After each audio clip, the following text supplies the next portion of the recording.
Lëvizja Shqipëria e Re është tashmë një parti politike.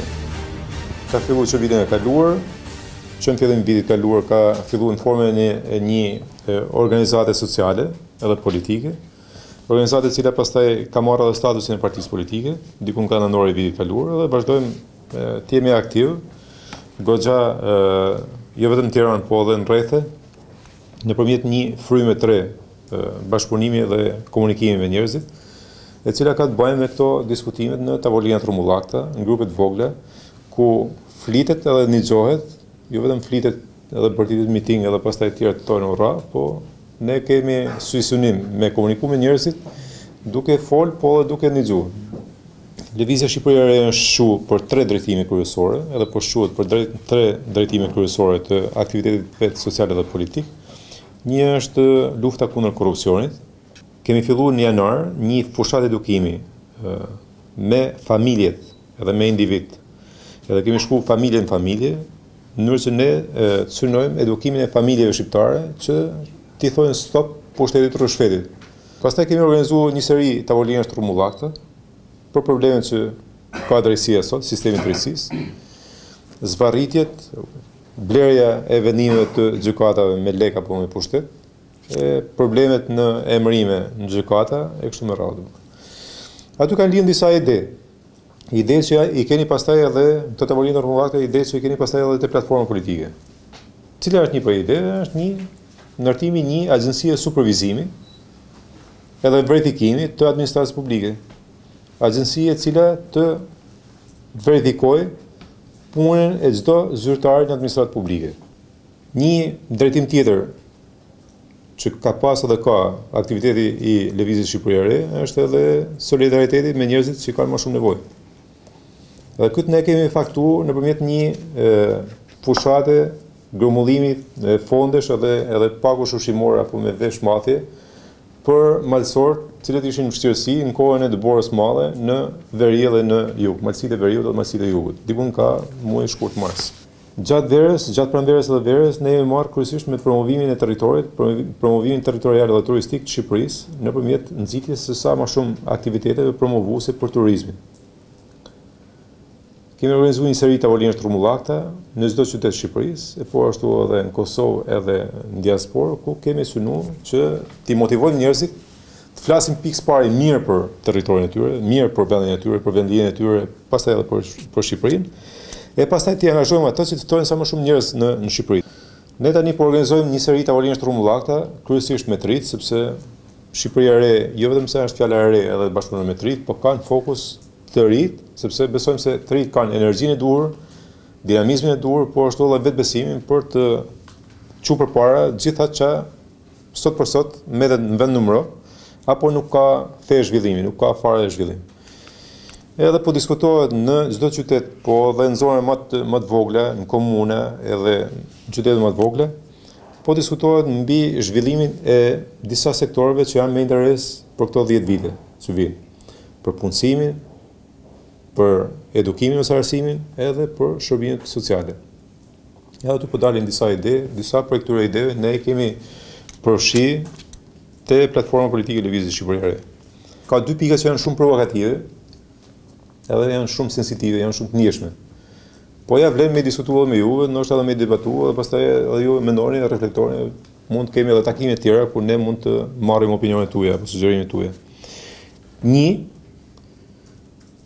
për synu minimizimin e korrupsionit, po edhe për të kriju hapësira pune të rive, kemi vendosur një pikë që është pak radikale, pak si radikale, siç është kjo, përjashtimi prej mundësisë punësimit në administrat i personave që janë mbi 45 vjeç. Ç'a ndodh? Ndodh që krijohet hapësirë këtyre të rive. Djemve të ri, vajzave të reja. Janë më energjik, janë më dinamik. Korruptorin çik më me vështirësi, sepse u intereson karriera atyre njerëzve.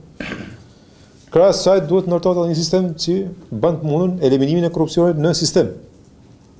Nëse ndërtojmë një sistem që eliminon korrupsionin, edhe vëmë këtu njerëz të ri, si mekanizma të këtij sistemit, atëherë ka për të funksionuar edhe sistemi. Ne marrim pikë referimi Turqinë, sepse Turqia në këto 10 vitet e fundit ka pas një zhvillim të jashtëzakonshëm, pa krahasueshëm me ndonjë vend tjetër në rajon apo edhe mund të themi edhe në Europë. Pikë tjetër sensitive, që është edhe goxha provokative, për zhvillimin e krijimin e hapësirave për punësim, është edhe sistemi i taksimit nëpërmjet qeras tatimore. Para 2005-s kishim sistemin taksë përshkallëzuar. Taksa përshkallëzuar është dokumentuar para 2005-s, është faktu para 2005-s. Po edhe tani në vendet perëndimore se është një taksë që nuk krijon zhvillim, nuk krijon hapësira punësimit dhe vende të reja pune, po vetë që krijon korrupsion. Kthehemi mas 2005-s, çfarë ndodhi mas 2005-s? Kemi taksën e shesh 10%. Ka një fenomen i cili tash po fillon të pranohet. E kemi këtë lloj fenomeni të ngjashëm me një histori në palestër. Nuk e di në kënd palestër, po të paktën kemi pa në televizor. Në palestër është e thesi i rërës ku boksohet. Që është i barë ndikun aty. I thes me rër. Shkon ai boksier apo ai personi potencial për boksier apo që po stërvitet, pa edhe për çiftin e vet. Edhe bokson të thesi i rërës. Dhe çfarë ndodh aty? Aty fillon të bin herë mas herë, sa herë boksosh ti, bin sa grimsa rërët. Gjithë ajo trysnik.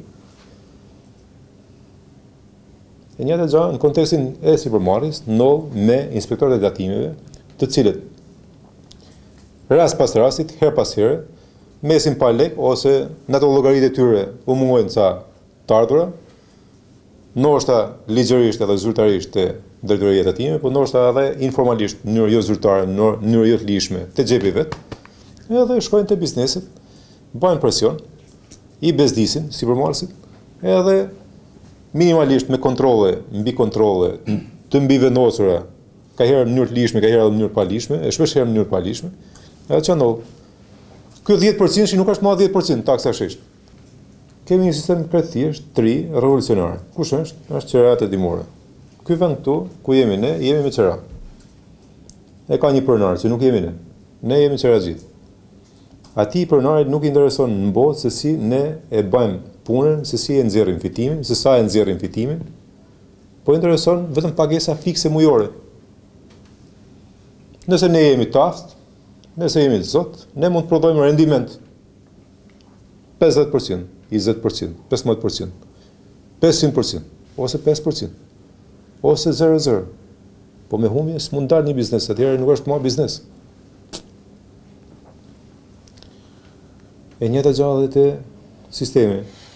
Kush është pronari i hapësirës për biznes në gjithë territorin e Republikës së Shqipërisë? Është shteti. Supozojmë drejtoria e tatimeve apo shteti, qeveria. Shumë bukur. Biznesi i vogël kategorizohet biznesi. Prej te biznesi i vogël, prej te shkalla 1 deri te 10.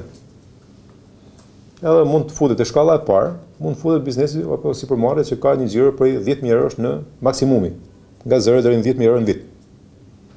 Te shkalla e dytë mund të futet një 10.000 deri në 30.000. Te shkalla e tretë 30.000 deri në 100.000. Deri te 100 milionë euro apo 200 milionë euro shkalla e fundit. Çfarë ndodh? Ti thjesht duhet i pagush shtetit një tarifë fikse për biznesin e vogël, mund të jetë vetëm 500.000 lekë vjetër apo 500 euro. Në këtë 500 eurosh ose 500.000 lekësh duhet të jenë grupuara të gjitha taksat, gjitha, pa mbi vendosje taksash tjera. Pa taks gjelbrimi, pa taks ndriçimi, pa taks ambienti, pa gjitha përmbledhet vetëm një taks. Gjysma kësaj takse apo kësaj tarife fikse para paguhet në krye të vitit, gjysma paguhet me këste mujore. Kemi dy mekanizma për të kontrolluar raportimin e xhiros nëpërmjet kasës fiskale, xhiros ditore. Cilët janë? Ne kemi një mekanizëm që është goxha represiv, një tjetër kemi shumë edukativ, masiv, publik edhe përfshirës, edhe besoj se kjo e dyta ka për të pas shumë më tepër efekt se sa e para, por unë po e them të dyja. Një e para, për të verifikuar dhe për të kontrolluar raportimin e xhiros ditore nëpërmjet kasës fiskale në sistem, do kemi kërkesën që me do mos të prodhohet faturë tatimore për çdo transakcion, për çdo shit blerje. Nuk kemi më inspektor tatimësh, por kemi hetimin tatimor apo policinë tatimore, e cila ka ose policë tatimore, i cili ka këtë motivim. Që në moment që ai gjen një transakcion financiar, shit blerje, të pa dokumentuar me faturat hetimore dhe të pa kaluar në sistem, sepse ndoshta klienti nuk e merr faturën hetimore, po detyrimisht në atë moment duhet kishte kaluar në sistem te drejtoria e tij.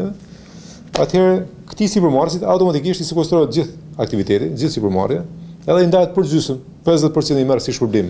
Policia hetimore që e gjeti të pa dokumentuar, pa faktum këtë lloj transaksioni, të pa kaluar në sistem, gjysmën tjetër e merr shteti. Edhe në këtë rast do kemi motivim maksimal policisë hetimore për ta gjetur një rast tillë, po do kemi super motivim sipërmarrësit që mos shkojë as kërkush për sipërmarrës ti në këtë lloj gabimi që mund t'i shumëzojë me zero gjithë mundin dhe sakrificat e veta për vite me radhë për ta ndërtuar këtë sipërmarrje. Mekanizmi tjetër që është më edukativ dhe më përfshirës është motivimi i çdo klienti që të grumullojë faturat hetimore në çdo rast kur bën blerje, edhe në fund vitit t'i jepet një shpërblim prej 2% të gjithë xhiros ku ka bëjë te faturat hetimore.